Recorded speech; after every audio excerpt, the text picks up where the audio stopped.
Alice's Adventures in Wonderland by Lewis Carroll. Chapter 4. The rabbit sends in a little bill. It was the white rabbit, trotting slowly back again and looking anxiously about as it went, as if it had lost something. And she heard it muttering to itself, "The Duchess! The Duchess! Oh, my dear paws! Oh, my fur and whiskers! She'll get me executed as sure as ferrets are ferrets! Where can I have dropped them, I wonder?" Alice guessed in a moment that it was looking for the fan and the pair of white kid gloves, and she very good-naturedly began hunting about for them. But they were nowhere to be seen. Everything seemed to have changed since her swim in the pool, and the great hall with the glass table and the little door had vanished completely. Very soon the rabbit noticed Alice as she went hunting about and called out to her in an angry tone, "Why, Marianne, what are you doing out here? Run home this moment and fetch me a pair of gloves and a fan. Quick now!" And Alice was so much frightened that she ran off at once in the direction it pointed to, without trying to explain the mistake it had made. "He took me for his housemaid," she said to herself as she ran. "How surprised he'll be when he finds out who I am. But I'd better take him his fan and gloves, that is, if I can find them." As she said this, she came upon a neat little house, on the door of which was a bright brass plate with the name W. Rabbit engraved upon it. She went in without knocking and hurried upstairs in great fear lest she should meet the real Marianne and be turned out of the house before she had found the fan and gloves. "How queer it seems," Alice said to herself, "to be going messages for a rabbit. I suppose Dinah will be sending me out on messages next." And she began fancying the sort of thing that would happen.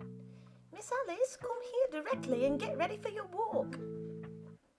"Coming in a minute, nurse, but I've got to see that the mouse doesn't get out." "Only I don't think," Alice went on, "that they'd let Dinah stop in the house if it began ordering people about like that." By this time, she had found her way into a tidy little room with a table in the window, and on it, as she had hoped, a fan and 2 or 3 pairs of tiny white kid gloves. She took up the fan and a pair of the gloves and was just going to leave the room when her eyes fell upon a little bottle that stood near the looking glass. There was no label this time with the words "Drink me," but nevertheless she uncorked it and put it to her lips. "I know something interesting is sure to happen," she said to herself, "whenever I eat or drink anything. So I'll just see what this bottle does. I do hope it'll make me grow large again, for really I'm quite tired of being such a tiny little thing." It did so indeed, and much sooner than she had expected. Before she had drunk half the bottle, she found her head pressing against the ceiling and had to stoop to save her neck from being broken. She hastily put down the bottle, saying to herself, "That's quite enough. I hope I shan't grow any more. As it is, I can't get out at the door. I do wish I hadn't drunk quite so much." Alas, it was too late to wish that. She went on growing and very soon had to kneel down on the floor. In another minute, there was not even room for this, and she tried the effect of lying down with one elbow against the door and the other arm curled round her head. Still she went on growing, and, as a last resource, she put one arm out the window and one foot up the chimney, and said to herself, "Now I can do no more, whatever happens. What will become of me?" Luckily for Alice, the little magic bottle had now had its full effect, and she grew no larger. Still, it was very uncomfortable, and as there seemed to be no sort of chance of her ever getting out of the room again, no wonder she felt unhappy. It was much pleasanter at home, thought poor Alice, when one wasn't always growing larger and smaller and being ordered about by mice and rabbits. I almost wish I hadn't gone down that rabbit hole, and yet it's rather curious, you know, this sort of life. I do wonder what can have happened to me. When I used to read fairy tales, I fancied that kind of thing never happened, and now here I am in the middle of one. There ought to be a book written about me, that there ought. And when I grow up, I'll write one. But I'm grown up now, she added in a sorrowful tone. At least there's no room to grow up any more here. But then, thought Alice, shall I never get any older than I am now? That'll be a comfort, one way, never to be an old woman. But then, always to have lessons to learn. Oh, I shouldn't like that. Oh, you foolish Alice, she answered herself. How can you learn lessons in here? Why, there's hardly room for you, and no room at all for any lesson books. And so she went on, taking first one side, then the other, and making quite a conversation of it altogether. But after a few minutes she heard a voice outside and stopped to listen. "Marianne, Marianne," said the voice, "fetch me my gloves this moment." Then came a little pattering of feet on the stairs. Alice knew it was the rabbit coming to look for her, and she trembled till she shook the house, quite forgetting that she was now about 1,000 times as large as the rabbit and had no reason to be afraid of it. Presently the rabbit came up to the door and tried to open it. But as the door opened inwards and Alice's elbow was pressed hard against it, that attempt proved a failure. Alice heard it say to itself, "Then I'll go round and get in at the window." That you won't, thought Alice, and after waiting till she fancied she heard the rabbit just under the window, she suddenly spread out her hand and made a snatch in the air. She did not get hold of anything, but she heard a little shriek and a fall and a crash of broken glass, from which she concluded that it was just possible it had fallen into a cucumber frame or something of the sort. Next came an angry voice, the rabbit's. "Pat! Pat, where are you?" And then a voice she had never heard before. "Sure then, I'm here, digging for apples, your honour." "Digging for apples indeed," said the rabbit angrily. "Here, come and help me out of this." Sounds of more broken glass. "Now tell me, Pat, what's that in the window?" "Sure, it's an arm, your honour." He pronounced it arm. "An arm, you goose! Who ever saw one that size? Why, it fills the whole window." "Sure it does, your honour, but it's an arm for all that." "Well, it's got no business there at any rate. Go and take it away." There was a long silence after this, and Alice could only hear whispers now and then, such as, "Sure, I don't like it, your honour, at all, at all." "Do as I tell you, you coward." And at last she spread out her hand again and made another snatch in the air. This time there were 2 little shrieks and more sounds of breaking glass. What a number of cucumber frames there must be, thought Alice. I wonder what they'll do next. As for pulling me out of the window, I only wish they could. I'm sure I don't want to stay in here any longer. She waited for some time without hearing anything more. At last came a rumbling of little cartwheels and the sound of a good many voices all talking together. She made out the words. Where's the other ladder? Why, I hadn't thought to bring but one. Bill's got the other. Bill, fetch it here, lad. Here, put 'em up at the corner. No, tie 'em together first. They don't reach half high enough yet. Oh, they'll do well enough. Don't be particular. Here, Bill, catch hold of this rope. Will the roof break? Mind that loose slat. Oh, it's coming down. Heads below. A loud crash. Now, who did that? It was Bill, I fancy. Who's to go down the chimney? Nay, I shan't. You do it.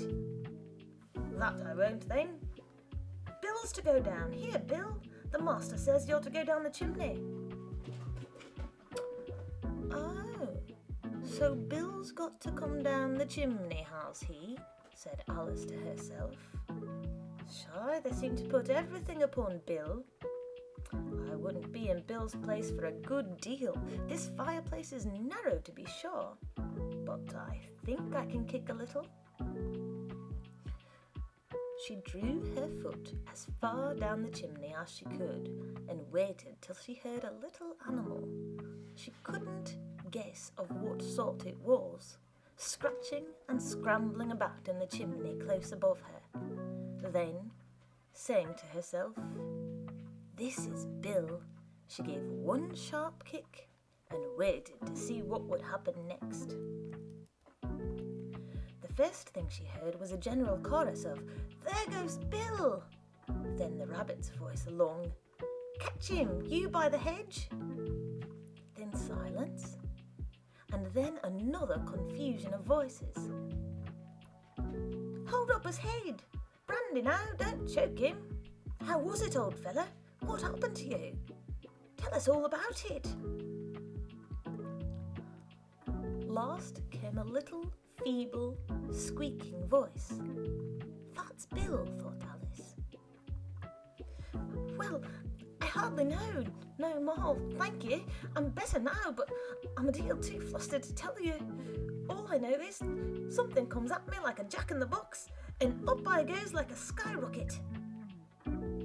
"So you did, old fella," said the others. "We must burn the house down," said the rabbit's voice, and Alice called out as loud as she could, "If you do, I'll set Dinah at you." There was a deadly silence instantly, and Alice thought to herself, "I wonder what they will do next. If they had any sense, they'd take the roof off." After a minute or two, they began moving about again, and Alice heard the rabbit say, "A barrowful will do, to begin with." A barrowful of what? Thought Alice. But she had not long to doubt, for the next moment a shower of little pebbles came rattling in at the window, and some of them hit her in the face. "I'll put a stop to this," she said to herself, and shouted out, "You'd better not do that again," which produced another dead silence. Alice noted with some surprise that the pebbles were all turning into little cakes as they lay on the floor, and a bright idea came into her head. "If I eat one of these cakes," she thought, "it's sure to make some change in my size, and as it can't possibly make me larger, it must make me smaller, I suppose." So she swallowed one of the cakes and was delighted to find that she began shrinking directly. As soon as she was small enough to get through the door, she ran out of the house and found quite a crowd of little animals and birds waiting outside. The poor little lizard, Bill, was in the middle, being held up by 2 guinea pigs, who were giving it something out of a bottle. They all made a rush at Alice the moment she appeared, but she ran off as hard as she could and soon found herself safe in a thick wood. "The first thing I've got to do," said Alice to herself as she wandered about in the wood, "is to grow to my right size again. And the second thing is to find my way into that lovely garden. I think that would be the best plan. It sounded an excellent plan, no doubt, and very neatly and simply arranged. The only difficulty was that she had not got the smallest idea how to set about it. And while she was peering about anxiously among the trees, a little sharp bark just over her head made her look up in a great hurry. An enormous puppy was looking down at her with large round eyes and feebly stretching out one paw, trying to touch her. "Poor little thing," said Alice in a coaxing tone, and she tried hard to whistle to it, but she was terribly frightened all the time at the thought that it might be hungry, in which case it would be very likely to eat her up in spite of all her coaxing. Hardly knowing what she did, she picked up a little bit of stick and held it out to the puppy, whereupon the puppy jumped into the air off all its feet at once with a yelp of delight and rushed at the stick and made believe to worry it. Then Alice dodged behind a great thistle to keep herself from being run over, and the moment she appeared on the other side, the puppy made another rush at the stick and tumbled head over heels in its hurry to get hold of it. Then Alice, thinking it was very like having a game of play with a cart horse, and expecting every moment to be trampled under its feet, ran round the thistle again. Then the puppy began a series of short charges at the stick, running a very little way forwards each time and a long way back, and barking hoarsely all the while, till at last it sat down a good way off, panting, with its tongue hanging out of his mouth and its great eyes half shut. This seemed to Alice a good opportunity for making her escape, so she set off at once and ran till she was quite tired and out of breath, and till the puppy's bark sounded quite faint in the distance. "And yet what a dear little puppy it was," said Alice, as she leant against a buttercup to rest herself and fanned herself with one of the leaves. "I should have liked teaching it tricks very much if I'd only been the right size to do it. Oh dear, I'd nearly forgotten that I've got to grow up again. Let me see, how is this to be managed? I suppose I ought to eat or drink something or other, but the great question is, what?"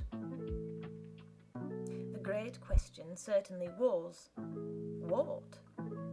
Alice looked all round her at the flowers and the blades of grass, but she did not see anything that looked like the right thing to eat or drink under the circumstances. There was a large mushroom growing near her, about the same height as herself, and when she had looked under it, and on both sides of it, and behind it, it occurred to her that she might as well look and see what was on top of it. She stretched herself up on tiptoe and peeped over the edge of the mushroom, and her eyes immediately met those of a large caterpillar that was sitting on the top with its arms folded, quietly smoking a long hookah and taking not the smallest notice of her or of anything else. End of chapter 4, recorded on Tuesday, the 6th of December in New York, New York.